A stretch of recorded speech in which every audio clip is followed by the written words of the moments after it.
System ہے دین education کا، یا تو ہمارے پاس انگلش میں اور دنیاوی تعلیم ہے، یا تو ہمارے پاس مدرسوں میں جو دینی تعلیم ہے. تو ان دونوں کا صحیح مکس یا صحیح بیلنس والی دین یا صحیح بیلنس والا جو ایجوکیشن ہے ہمارے سامنے ابھی موجود نہیں. تو ایک گارجین کی خواہش یہ ہوتی ہے کہ میرا بچہ عالم بھی بنے اور دنیاوی فیلڈ میں بھی بہت اچھا گریجویٹ بنے. تو اس کے لیے میں نے کئی مدرسوں میں بھی اپروچ کیا کہ جیسے عالم بننے کا کورس ہے تو ایک 10 سال 12 سال کی جو کورس ہے یا 7 سال کی جو کورس ہے، تو ہم لوگوں کیا کرتے ہیں کہ اگر کسی کو انجینئر بننا ہے جاب کرتے ہوئے تو ہم لوگ پارٹ ٹائم انجینئرنگ کراتے ہیں یا پارٹ ٹائم پالیٹیکنک کراتے ہیں یا پارٹ ٹائم گریجویشن کراتے ہیں. تو ایسا کوئی انتظام مدرسوں میں نہیں ہو پا رہی. کئی بار جا کر کے بتایا بھی گیا تو وہ مانتے ہیں اس بات کو، لیکن وہ سلیبس کو چھوٹا کر کے جو دنیاوی تعلیم میں آگے بڑھ چکے ہیں، آلریڈی جاب کر رہے ہیں، وہ بھی چاہتے ہیں کہ ہم عالم بنیں. تو ان کے لیے ایک کیپسول کورس ہو سکے کہ 2 سال 3 سال میں پارٹ ٹائم میں ہو، تاکہ جو ان کے اندر ایک للک ہے کہ مجھے دین سیکھنا ہے.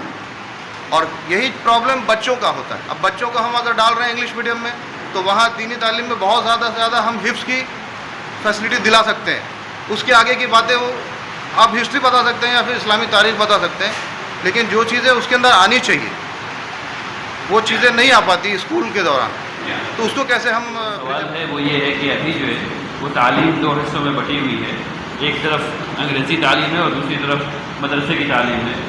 اور بھائی نے یہ کہا کہ کیا مدرسے کا کوئی کیپسول کورس ہو سکتا ہے یا نہیں ہو سکتا ہے. اس کو تھوڑا سمجھنے کی ضرورت پڑے گی، تھوڑا لوڈڈ کوشچن ہے. پہلی بات تو یہ ہے کہ ہر وہ کورس جو کیپسول ہے وہ کورس نہیں ہے. ہر وہ کورس جو کیپسول ہے وہ کورس نہیں ہے، چاہے وہ انجینئرنگ کا کیپسول آپ دے رہے ہوں یا وہ مدرسے کا کیپسول آپ دے رہے ہوں، وہ کورس نہیں ہے. تعلیم کا مقصد اخیراً ایک انسان کو فائدہ مند بنانا ہے. اخیراً وہ جس سبجیکٹ میں بھی کر رہا ہو اس میں اتنا اس کی استطاعت ہونی چاہیے کہ دوسروں کو اس سے فائدہ ہو.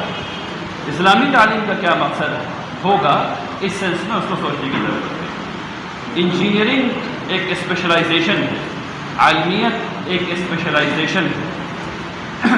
کیا ہر مسلمان کو عالم ہونا ضروری ہے؟ یقیناً نہیں، یقیناً نہیں. کیا ہر مسلمان کو قرآن سمجھنا ضروری ہے؟ یقیناً ہاں، یقیناً. کیا ہر مسلمان کو عربی آنی چاہیے کہ وہ قرآن سمجھے؟ یقیناً.